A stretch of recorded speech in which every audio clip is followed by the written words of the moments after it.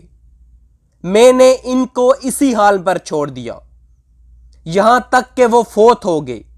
اس کے بعد میں نے ان کے پاس جا کر اپنا نیزہ نکال لیا اور لشکر میں واپس جا کر بیٹھ گیا۔ میرا کام ختم ہو چکا تھا، مجھے ان کے سوا کسی اور سے سروکار نہ تھا۔ میں نے انہیں محض اس لیے قتل کیا تھا کہ آزاد ہو جاؤں۔ چنانچہ جب مکہ آیا تو مجھے آزادی مل گئی۔ کہا جاتا ہے کہ وحشی نے حمزہ کے جسم کی اس جگہ کا نشانہ لیا جہاں ان کی زرہ نہیں تھی۔ وحشی ماہر تیر انداز تھا۔ سبحان اللہ، حمزہ کو ایسے شہید کیا گیا۔ آمنے سامنے آ کے ان کو کوئی شہید کر بھی نہیں سکتا تھا۔ جبیر ابن مطعم کو بھی اللہ نے بعد میں اسلام کی دولت سے نوازا اور وہ صحابی بنے۔ ویسے جبیر ابن مطعم جنگ بدر کے بعد قیدی بن گئے تھے۔ جبیر کہتے ہیں کہ بدر کے بعد جب میں جنگی قیدی کے طور پر مسجد نبوی میں تھا تو پہلی بار میرے دل میں ذرا سا اسلام داخل ہوا جب میں نے رسول اللہ سے مغرب کی نماز میں سورۃ طور سنی۔ جبیر ابن مطعم مسجد نبوی کے پلر کے ساتھ بندھے ہوئے تھے اور مسلمانوں کو 5 وقت نماز پڑھتا دیکھتے تھے۔ جبیر ابن مطعم کہتے ہیں کہ جب میں نے رسول اللہ کو یہ تلاوت کرتے سنا تو ایسے لگا جیسے میرا دل میرے سینے سے نکل کر اڑ جائے گا۔ تصور کیا جا سکتا ہے کہ رسول اللہ کی آواز میں تلاوت سننے سے دل پر کیا اثر ہوا ہوگا۔ تو جبیر ابن مطعم کہتے ہیں کہ وہ پہلی مرتبہ تھا جب ایمان میرے دل میں اترا، لیکن اللہ کی قدر سے اس وقت انہوں نے اسلام قبول نہیں کیا اور نہ ہی احد میں کیا۔ انہوں نے کچھ ایسی چیزیں کرنی تھی جن کی حکمت اللہ ہی جانتے ہیں۔ وہ اس وقت مسلمان نہیں تھے، لیکن آخرکار انہوں نے اسلام قبول کر لیا تھا۔ ویسے وحشی رضی اللہ تعالی عنہ کی زندگی کا ایک تاریک پہلو بھی تھا۔ انشاءاللہ اللہ انہیں معاف کریں گے۔ بالآخر وہ صحابی ہیں اور انہوں نے اس گناہ سے توبہ بھی کی تھی۔ جب رسول اللہ نے مکہ فتح کیا تو وحشی طائف بھاگ گئے تھے، کیونکہ وہ اور ہر کوئی جانتا تھا کہ رسول اللہ حمزہ کی شہادت سے کتنے غمزدہ تھے۔ وحشی جانتے تھے کہ رسول اللہ انہیں نہیں چھوڑیں گے، تو رسول اللہ کے مکہ پہنچنے سے پہلے وحشی بھاگ کر طائف چلے گئے تھے۔ طائف، جیسا کہ سیرت میں آگے جا کر ذکر کریں گے کہ فتح مکہ کے بعد 1 سال تک طائف غیر مسلم رہا اور وحشی وہیں رہے۔ پھر اگلے سال طائف بھی دائرہ اسلام میں داخل ہو گیا تو طائف نے وفد بھیجا۔ وحشی کہتے ہیں اس وقت مجھے کچھ سمجھ نہیں لگ رہی تھی، مجھے لگ رہا تھا کہ میرے لیے سارے راستے بند ہو گئے ہیں۔ پھر میں نے سوچا کہ جلا وطنی میں شام چلا جاؤں۔ آخرکار کسی نے مجھ سے کہا، افسوس ہے تم پہ وحشی، تم نہیں جانتے کہ اگر تم اس شخص کے دین کو قبول کرتے ہو تو وہ کسی ایسے شخص کو قتل نہیں کرتا جو اس کا دین قبول کرتا ہے۔ تو وحشی کہتے ہیں اس وقت میں نے اسلام قبول کرنے کا فیصلہ کیا۔ یقینی طور پر اس وقت وحشی جس وجہ سے اسلام قبول کر رہے تھے اس کو سمجھا جا سکتا ہے، یعنی ایسی وجہ نہیں تھی جس کی وجہ سے ابو بکر یا عمر نے اسلام قبول کیا تھا۔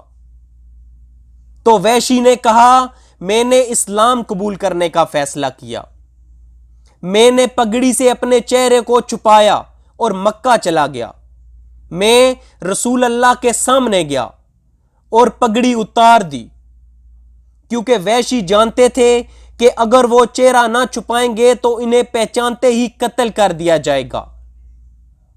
وحشی کہتے ہیں میں نے رسول اللہ کے سامنے جا کر پگڑی اتار دی، اس سے پہلے کہ کوئی کچھ کرتا میں نے کلمہ شہادت پڑھا اور اسلام قبول کر لیا۔ تو رسول اللہ صلی اللہ علیہ وآلہ وسلم نے کہا تم وحشی ہو؟ انہوں نے کہا جی ہاں میں وحشی ہوں۔ رسول اللہ نے کہا آؤ اور مجھے بتاؤ تم نے حمزہ کو کیسے شہید کیا؟ تو وحشی نے آپ صلی اللہ علیہ وآلہ وسلم کو بتایا کہ انہوں نے حمزہ کو کیسے شہید کیا۔ وحشی کہتے ہیں یہ سن کر رسول اللہ اتنے روئے کہ ان کی داڑھی تر ہو گئی۔ پھر رسول اللہ صلی اللہ علیہ وآلہ وسلم نے وحشی سے کہا کیا تم ایسا کر سکتے ہو کہ اپنی صورت مجھے کبھی نہ دکھاؤ؟ یقینی طور پر رسول اللہ جب اسے دیکھتے تو انہیں اپنے چچا حمزہ کی موت کی یاد آتی جو تکلیف دہ ہوتا، اس لیے انہوں نے کہا کہ اپنی صورت مجھے کبھی نہ دکھانا۔ وحشی جب بھی رسول اللہ کو دیکھتے تو انہیں چھپنا پڑتا تاکہ آپ کی نظر وحشی پر نہ پڑے، انہیں رسول اللہ کے سامنے آنے کی اجازت نہ تھی۔ جیسا کہ ہم نے ذکر کیا وحشی کی زندگی کا ایک تاریک پہلو بھی تھا کہ وہ اپنی زندگی کے اختتام تک شراب نوشی میں ملوث ہونے کے لیے جانے جاتے تھے۔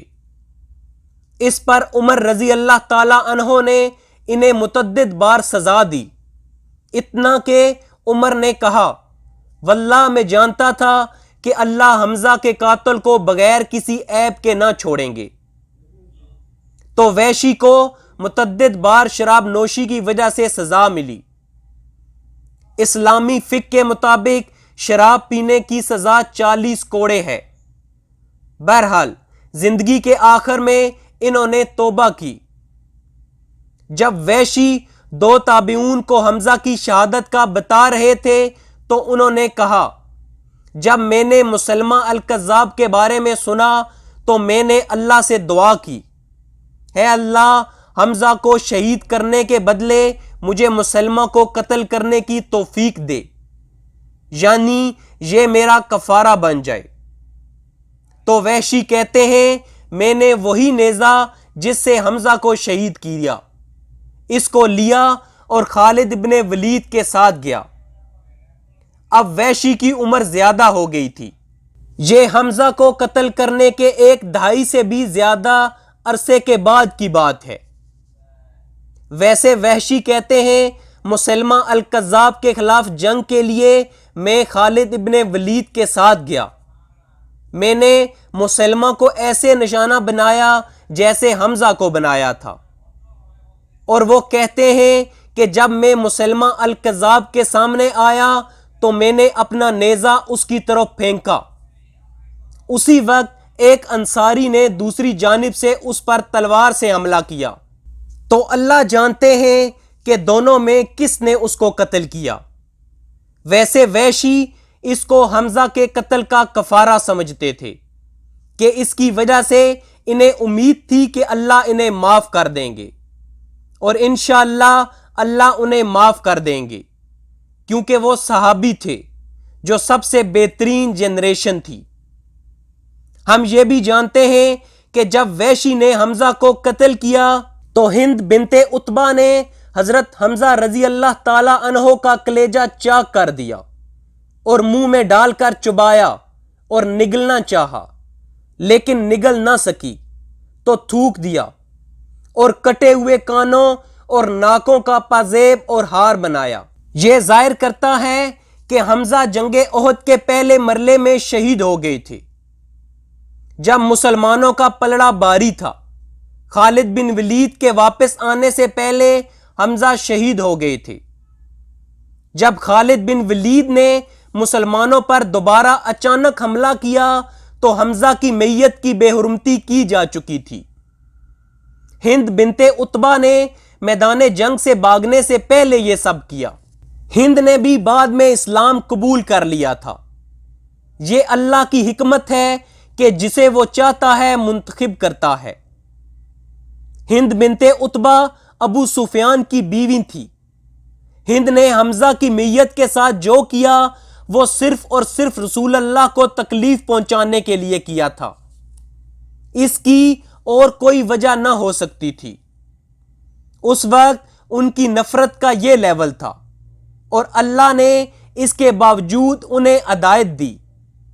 اس لیے ہم کہتے ہیں کہ اللہ بہتر جانتے ہیں۔ ہم اللہ کے فیصلوں پر ایمان لاتے ہیں۔ فتح مکہ کے بعد ہند بنت عتبہ اور ان کے خاوند ابو سفیان نے اسلام قبول کر لیا تھا۔ ہند بنت عتبہ قریش کی خاتون اول تھیں۔ جب رسول اللہ صلی اللہ علیہ وآلہ وسلم نے حمزہ کی میت کو اس حالت میں دیکھا وہ بہت روئے اور انہوں نے کہا، اگر مجھے یہ ڈر نہ ہوتا کہ صفیہ کا دل غمگین ہوگا۔ یاد رہے حمزہ ابن عبد المطلب اور صفیہ سگے بہن بھائی تھے۔ رسول اللہ نے حمزہ کے میت کو دیکھ کر کہا کہ اگر مجھے ڈر نہ ہوتا کہ صفیہ کا دل غمگین ہوگا اور لوگ اسے سنت بنا لیں گے تو میں حمزہ کی میت کو ایسے ہی چھوڑ دیتا، حتیٰ کہ ان کے جسم کو جانور اور پرندے کھا جاتے، تاکہ اللہ حمزہ کو مزید اجر دیتے اور ان کے جسم کے ٹکڑوں کو مختلف جگہوں سے اکٹھا کرتے، جس سے ان کا درجہ مزید بلند ہوتا۔ پھر رسول اللہ صلی اللہ علیہ وآلہ وسلم نے کہا، اگر اللہ نے مجھے قریش پر کبھی بھی فتح دی تو میں ان کے 30 مردوں کی لاشوں کو حمزہ کے بدلے مسخ کروں گا۔ احد کے بعد اللہ قرآن میں فرماتے ہیں، اللہ نے کہا، اگر تم سزا دو تو ایسی ہی سزا دو جیسی تمہیں تکلیف پہنچائی گئی تھی، اور اگر صبر کرو تو صبر کرنے والوں کے لیے بہت اچھا ہے۔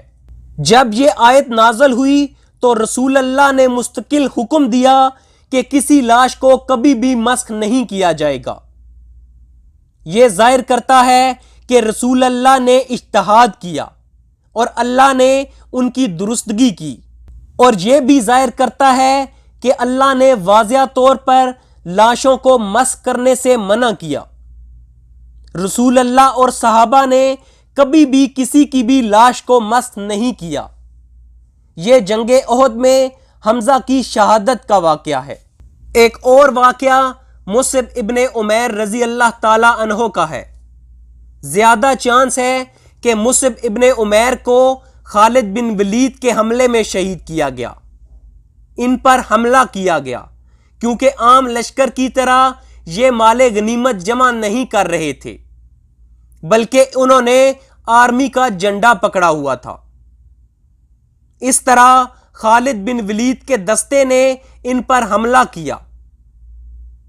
اب ہم حالات و واقعات سے یہ اخذ کر رہے ہیں کیونکہ کتابوں میں اس کا ذکر نہیں ہے کہ مصعب ابن عمیر کو کس نے قتل کیا۔ نکتہ یہ ہے کہ اگر مسلمانوں کا ابتدا میں پلڑا باری تھا تو مصعب ابن عمیر کو اس دوران اتنی بے دردی سے قتل کیسے کیا جا سکتا تھا؟ متعدد علماء کا اجتہاد ہے کہ مصعب ابن عمیر جنگ احد کے دوسرے مرحلے میں شہید کیے گئے اور انہیں خالد بن ولید کے دستے نے شہید کیا۔ مصعب ابن عمیر کے بارے میں سیرت میں ذکر ہو چکا ہے کہ ان کے والد مکہ کے امیر تاجروں میں سے تھے۔ مصعب مکہ کے بگڑے شہزادوں میں سے تھے کہ وہ روز نئے کپڑے پہنتے تھے، وہ سب سے مہنگی خوشبو کا استعمال کرتے تھے۔ مصعب کو بگاڑنے میں ان کی ماں پیش تھی۔ قبول اسلام کے بعد مصعب کے اپنے ماں باپ نے انہیں تشدد کا نشانہ بنایا اور انہیں قید کر لیا، انہیں بھوکا رکھا گیا۔ وہی ماں جو ان کو مہنگی ترین خوشبو اور کپڑے لے کر دیا کرتی تھی۔ جب مصعب نے بت پرستی چھوڑی اور اسلام قبول کیا تو اسی ماں نے مصعب کو گھر میں قید کر لیا، بھوکا اور پیاسا رکھا۔ بالآخر مصعب ابن عمیر کو زنجیریں توڑنا پڑیں اور مدینہ بھاگنا پڑا۔ وہ مدینہ ہجرت کرنے والے پہلے مہاجر تھے، کیونکہ ان کا مکہ میں کوئی گھر نہ تھا، ان کے پاس رہنے کے لیے جگہ ہی نہیں تھی۔ تو رسول اللہ نے انہیں ہجرت سے 2 سال قبل مدینہ بھیج دیا تھا۔ مدینہ میں پہلے مہاجر مصعب ابن عمیر تھے۔ ان کا دوہرا کردار تھا: نمبر 1 مکہ سے بھاگنا، نمبر 2 مدینہ والوں کو دعوت اسلام دینا، کیونکہ وہ ذہین تھے اور عزت دار گھرانے سے تعلق رکھتے تھے۔ اس کے ساتھ انہیں لوگوں کے ساتھ انٹریکٹ کرنا بھی آتا تھا۔ انہی خوبیوں کی وجہ سے انہوں نے انصار کے دل اور ذہن جیت لیے۔ انہی کے ہاتھوں سے مدینہ کی اکثریت نے اسلام قبول کیا۔ ہر قبیلے میں ایسے لوگ موجود تھے جنہوں نے مصعب ابن عمیر کی وجہ سے اسلام قبول کیا تھا۔ یہ مصعب تھے، یہ نرم اور پیار کرنے والے تھے۔ وہ جوان تھے لیکن ان کے پاس پیسے نہیں تھے، جس کی وجہ سے ان کی شادی نہیں ہو سکی۔ جنگ احد میں ان کی دردناک موت ہوئی۔ یقیناً ان کی موت اعزاز بھی تھا۔ وہ ایسے ہوئی کہ انہوں نے مسلمان آرمی کا جھنڈا پکڑا ہوا تھا۔ خالد بن ولید کے دستے سے مشرک آیا۔ اس وقت مصعب ابن عمیر کے ارد گرد مسلمان ان کی حفاظت کے لیے نہیں تھے۔ مشرکین نے ان کے دانے ہاتھ پر اس زور کی تلوار ماری کہ ہاتھ کٹ گیا۔ اس کے بعد انہوں نے بائیں ہاتھ میں جھنڈا پکڑ لیا اور کفار کے مقابلے میں ڈٹے رہے۔ بالآخر ان کا بایاں ہاتھ بھی کاٹ دیا گیا۔ اس کے بعد انہوں نے جھنڈے پر گھٹنے ٹیک کر اسے سینے اور گردن کے سہارے لہرائے رکھا اور اسی حالت میں جام شہادت نوش فرمایا۔ ان کا قاتل ابن کما تھا۔ وہ سمجھ رہا تھا کہ یہ محمد ہیں، کیونکہ حضرت مصعب ابن عمیر آپ کے ہم شکل تھے۔ چنانچہ وہ حضرت مصعب کو شہید کر کے مشرکین کی طرف واپس چلا گیا اور چلا چلا کر اعلان کیا کہ محمد قتل کر دیے گئے۔ صحیح بخاری میں حدیث ہے، خباب ابن ارت رضی اللہ تعالی عنہ بھی ان صحابہ میں شامل تھے جنہیں مکہ میں ظلم و ستم کا نشانہ بنایا گیا، جس کا سیرت کے مکی دور میں ذکر ہو چکا ہے۔ یہ بھی مصعب ابن عمیر کی طرح ابتدائی اسلام قبول کرنے والوں میں سے تھے۔ خباب ابن ارت نے لمبی زندگی پائی، یہ گورنر بھی رہے، ان کے پاس گھر اور ملازم بھی تھے۔ انہوں نے اپنی عمر کے آخر میں مختلف زندگی گزاری اگر اس کا مقابلہ ان کی مکی زندگی کے ساتھ کیا جائے تو۔ جب ان کی موت کا وقت قریب آیا تو خباب ابن ارت نے ایسا خطبہ دیا کہ لوگ اور ان کے خاندان والے رونے لگ گئے۔ خباب نے کہا کہ رسول اللہ کے ساتھ ہم نے صرف اللہ کی خوشنودی حاصل کرنے کے لیے ہجرت کی تھی، اللہ ہمیں اس کا اجر دے گا۔ پھر ہمارے بہت سے ساتھی اس دنیا سے اٹھ گئے اور انہوں نے دنیا میں اپنے اعمال کا پھل نہیں دیکھا۔ انہی میں مصعب ابن عمیر احد کی لڑائی میں شہید کیے گئے تھے۔ اور صرف ایک داری دار چادر چھوڑی تھی۔ کفن دیتے وقت جب ہم ان کی چادر سے ان کا سر ڈانگتے تو پاؤں کھل جاتے اور پاؤں ڈانگتے تو سر کھل جاتا۔ رسول اللہ نے ہمیں حکم دیا کہ ان کا سر ڈانک دیں اور پاؤں پر گھاس ڈال دیں تاکہ چھپ جائیں۔ اور ہم میں ایسے بھی ہیں کہ اس دنیا میں بھی ان کے اعمال کا میوہ پک گیا، پس وہ اس کو چن رہے ہیں۔ یعنی میں اتنی سہولتوں کے ساتھ مر رہا ہوں اور میرا دوست مصعب اتنی غریبی میں مر گئے۔ مجھے نہیں پتا کہ میرا معاملہ کیا ہوگا۔ جہاں تک مصعب ابن عمیر کا تعلق ہے، اللہ انہیں ہر چیز آخرت میں دیں گے۔ انہوں نے کچھ بھی اس دنیا میں حاصل نہیں کیا۔ یہ واقعہ مصعب ابن عمیر رضی اللہ تعالی عنہ کی دردناک موت کا تھا۔ یہ احد کے ان شہداء میں ہیں جنہیں اللہ نے مکہ میں ٹیسٹ کیا اور مدینہ میں اپنی رحمتوں سے نوازا کہ وہ جنگ احد میں شہید کی موت مرے۔ انہی واقعات میں سے ایک واقعہ حنظلہ رضی اللہ تعالی عنہ کا تھا، جنہیں غسیل الملائکہ بھی کہتے ہیں۔ حنظلہ رضی اللہ تعالی عنہ اسی ابو عامر راہب کے بیٹے ہیں جسے بعد میں فاسق کے نام سے شہرت ملی، جس کا ذکر سیرت میں ہو چکا ہے۔ حضرت حنظلہ نے ابھی نئی شادی کی تھی۔ جنگ کی منادی ہوئی تو وہ بیوی سے ہم آغوش تھے۔ آواز سنتے ہی آغوش سے نکل کر جہاد کے لیے رواں دواں ہو گئے، اور جب مشرکین کے ساتھ میدان کارزار گرم ہوا تو ان کی صفیں چیرتے پھاڑتے ان کے سپہ سالار ابو سفیان تک جا پہنچے اور قریب تھا کہ اس کا کام تمام کر دیتے، مگر اللہ نے خود ان کے لیے شہادت مقدر کر رکھی تھی۔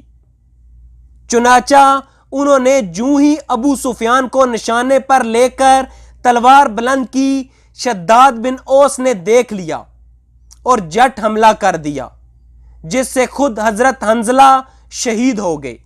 جنگ کے بعد رسول اللہ صلی اللہ علیہ وآلہ وسلم نے کہا کہ میں نے فرشتوں کو حنظلہ کی میت کو غسل دیتے دیکھا ہے، شہید کو غسل نہیں دیا جاتا۔ رسول اللہ نے جب فرشتوں کو حنظلہ کی میت کو غسل دیتے دیکھا تو فرمایا، جاؤ اور ان کی بیوی سے پوچھو، کیونکہ ان کی میت کو غسل دینے کی ایک ہی وجہ ہو سکتی ہے کہ حنظلہ جنب کی حالت میں ہوں گے۔ لیکن وہ جنب میں کیوں تھے؟ پتہ چلا کہ حنظلہ کی نئی شادی ہوئی تھی۔ ان کی بیوی نہیں چاہتی تھیں کہ وہ جائیں۔ جنگ کی صبح میاں بیوی میں تعلق قائم ہوا، پھر انہیں غسل کا وقت نہ ملا اور وہ اسی حالت میں جنگ کے لیے روانہ ہوئے اور جنگ میں شہید ہو گئے۔ سبحان اللہ! ان کی شہادت کے بعد فرشتوں نے انہیں جنت میں لے جاتے ہوئے راستے میں غسل دیا۔ ایک اور واقعہ کزمان کا ہے جو بہت دلچسپ ہے۔ کزمان منافقین میں سے تھا۔ یہ جنگ سے پہلے عبداللہ ابن ابی کے ساتھ واپس مدینہ آ گیا تھا۔ یہ جنگ نہ کرنا چاہتا تھا، یہ جنگجو تھا۔ جب یہ واپس گھر گیا تو مسلمان عورتوں نے اسے برا بھلا کہنا شروع کر دیا، ان کا مذاق اڑانے لگ گئیں۔ انہوں نے کہا، تم کس قسم کے مرد ہو؟ تمام مردوں کو میدان جنگ میں چھوڑ کر ہمارے پاس آ گئے ہو، کیا تم میں کوئی شرم ہے؟ اس پر کزمان کو بہت شرمندگی ہوئی کہ عورتیں میرا گھر آنے پر مذاق اڑا رہی ہیں۔ پھر اس نے واپس جانے کا فیصلہ کیا، لیکن اب اس کی نیت کیا تھی؟ اس کی نیت اللہ کے لیے نہیں تھی بلکہ اپنی مردانگی ظاہر کرنا تھی۔ تو وہ میدان جنگ میں ہتھیاروں سے لیس ہو کر آیا۔ کزمان جنگجو تھا۔ کزمان نے اتنی بہادری سے جنگ لڑی کہ ایک صحابی رسول اللہ کے پاس آئے۔ یہ واقعہ جنگ کے ابتدائی مرحلے میں ہوا جب مسلمانوں کا پلڑا باری تھا۔ ایک صحابی رسول اللہ کے پاس آئے اور کہا، یا رسول اللہ، قزمان بڑی زبردست لڑائی لڑ رہے ہیں، جہاں بھی وہ جا رہے ہیں دشمن کی صفیں پلٹ رہے ہیں۔ رسول اللہ صلی اللہ علیہ وآلہ وسلم نے کہا، وہ جہنم کی آگ میں جائے گا۔ صحابی کہتے ہیں، میں یہ سن کر حیران رہ گیا کہ یہ آدمی جو یہ جنگ لڑ رہا ہے اس کے باوجود یہ جہنم کی آگ میں جائے گا، کچھ نہ کچھ تو غلط ہے۔ تو انہوں نے کہا، میں نے اس کا پیچھا کرنے کا فیصلہ کیا کہ کوئی تو وجہ ہوگی۔ میں اس کا پیچھا کرنے لگا۔ آخر کار قزمان کو ایک تیر لگا جس کے درد سے وہ آہو پکار کرنے لگا، حتیٰ کہ وہ اس تیر کا درد برداشت نہ کر سکا۔ اس درد سے تنگ آ کر قزمان نے اپنی تلوار نکالی۔ اس نے تلوار کی نوک اوپر کی طرف کی اور اس کا ہینڈل زمین پر رکھا، تلوار کی نوک پر اپنا پیٹ رکھا اور تلوار پر چھلانگ لگا دی، کیونکہ وہ درد برداشت نہ کرنا چاہتا تھا۔ قزمان نے درد کی وجہ سے خودکشی کر لی، یعنی حرام موت مرا۔ فوراً صحابی واپس آئے اور رسول اللہ کو تمام ماجرا سنایا۔ اس واقعے سے صحابہ کا ایمان مزید مضبوط ہوا کہ رسول اللہ نے قزمان کے بارے میں پہلے ہی پیشن گوئی کر دی تھی کہ قزمان جہنم کی آگ میں جائے گا۔ رسول اللہ صلی اللہ علیہ وآلہ وسلم نے فرمایا، بعض اوقات اللہ اس دین کی مدد برے شخص سے کرتا ہے۔ قزمان نے ہماری مدد کی لیکن وہ جہنمی ہے۔ ایک اور واقعہ الاسیرم عمر ابن ثابت کا ہے۔ الاسیرم چند رہ جانے والے کفار میں سے تھا۔ جنگ بدر کے بعد مدینے میں جتنے بھی کفار رہ گئے تھے انہوں نے تقریباً اسلام قبول کر لیا تھا۔ ہو سکتا ہے کہ ایک یا دو رہ گئے ہوں۔ الاسیرم انہی میں سے ایک تھا۔ الاسیرم مسلمان نہیں تھا لیکن وہ منافق یا یہودی بھی نہیں تھا۔ جنگ احد کے دن اس نے دیکھا کہ کوئی مرد شہر میں نہیں ہے اور شہر بالکل خالی ہے۔ وہ مسلمانوں کے ساتھ مل کر نہیں لڑنا چاہتا تھا۔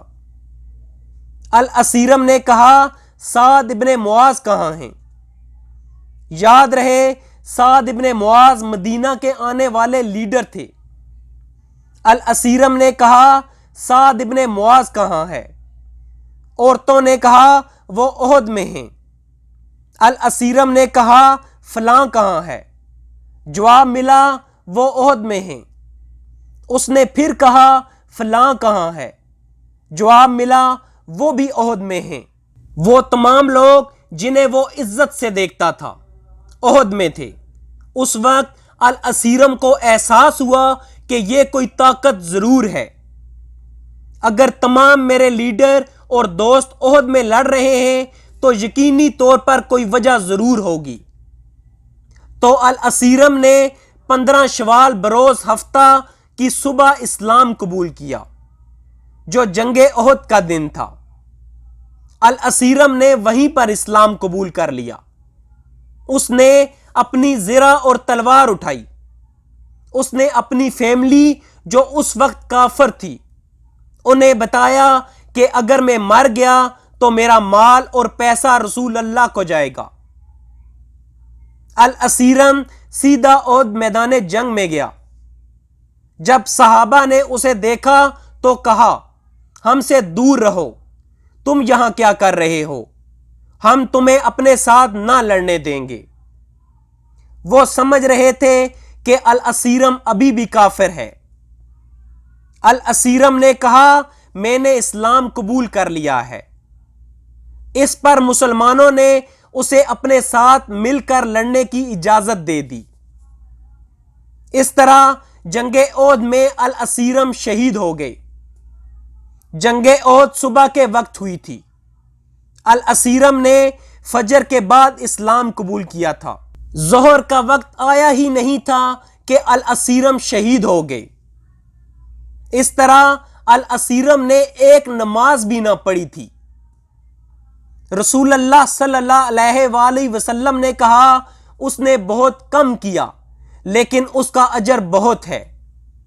ابو ہریرہ رضی اللہ تعالی عنہ اپنے طلباء کا امتحان لیتے کہہ کر کہ کون سا ایسا مسلمان ہے جو ایک سجدہ کیے بغیر جنت میں داخل ہو گیا۔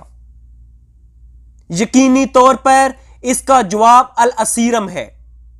اللہ جسے چاہتا ہے اسے ہدایت دیتا ہے۔ یہ اللہ کی حکمت ہے جو وہی جانتا ہے۔ ایک اور واقعہ مخیریق کا ہے۔ ہمیں صرف مخیریق کے بارے میں اتنا پتا ہے کہ وہ مدینہ کے یہودی قبیلے سے تھے۔ احد کے موقع پر رسول اللہ نے یہود کو مدد کے لیے نہیں کہا۔ اس میں ان کی اپنی حکمت تھی کیونکہ وہ جانتے تھے کہ یہود ان کی مدد نہ کریں گے۔ ٹیکنیکلی انہیں مدد کرنی چاہیے تھی کیونکہ رسول اللہ کی مدینہ ہجرت کے بعد یہود سے ایک معاہدہ ہوا تھا جس کا سیرت میں ذکر ہو چکا ہے۔ اس معاہدے کی ایک شک یہ بھی تھی کہ اگر کوئی بیرونی دشمن مدینہ پر حملہ کرے گا تو یہود مسلمانوں کے ساتھ مل کر اس دشمن کا مقابلہ کریں گے۔ رسول اللہ نے اپنی حکمت میں یہود کو کہنا تک مناسب نہ سمجھا کیونکہ وہ جانتے تھے کہ جواب نفی میں ہوگا۔ اس سے یہ بھی پتہ چلتا ہے کہ یہود سے کشیدگی بڑھ رہی تھی۔ مخیریق وہ تھا جو یہود سے کہتا رہا کہ چلو ہمیں مسلمانوں کی مدد کرنی چاہیے۔ اس نے کہا کہ تم جانتے ہو کہ یہ ہمارا فرض ہے کہ محمد کی مدد کریں کیونکہ ہم نے معاہدہ کیا ہے۔ یہود کتراتے رہے حتیٰ کہ آخر کار انہوں نے کہا آج ہفتہ ہے، سبت ہے، ہم کچھ بھی نہیں کر سکتے۔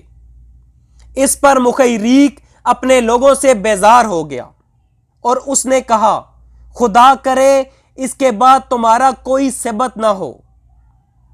پھر مخیریق نے اپنی زرہ اور تلوار اٹھائی صرف اس لیے تاکہ معاہدے پر عمل کیا جا سکے۔ مخیریق ابھی بھی یہودی تھا۔ وہ سمجھتا تھا کہ یہ ہماری ڈیوٹی ہے کہ ہم معاہدے کو پورا کریں، تو اس نے اپنی زرہ اور تلوار اٹھائی۔ اس نے اپنے لوگوں سے یہ بھی کہا کہ اگر میں مر جاؤں تو میرا مال اور پیسہ محمد کو جائے گا، تم لوگوں کو نہیں، کیونکہ تم اپنا وعدہ پورا نہیں کر رہے۔ مخیریق نے بہادری سے جنگ لڑی۔ وہ جنگ احد میں قتل کر دیا گیا۔ وہ جنگ میں مسلمانوں سے مل کر لڑتا رہا، مسلمان کے طور پر نہیں بلکہ یہودی کے طور پر، تاکہ معاہدے پر عمل درآمد ہو سکے۔ رسول اللہ نے اس پر مخیریق کی تعریف کی۔ آپ نے فرمایا مخیریق یہود میں سے سب سے بہترین ہے، اس نے ہم سے کیا ہوا معاہدہ اور وعدہ پورا کیا۔ یہ ہمارے اسلامی آداب اور ثقافت کا حصہ ہے کہ ہم ہر اس شخص کی تعریف کرتے ہیں جو تعریف کا حقدار ہو، وہ چاہے مسلمان ہو یا غیر مسلم۔ سیرت کے اگلے پارٹ میں ہم جنگ احد کے واقعات کو بیان کرنا جاری رکھیں گے۔ ہمارے ویور سے گزارش ہے کہ ہمارے چینل کو سبسکرائب کریں تاکہ ہماری حوصلہ افزائی ہو۔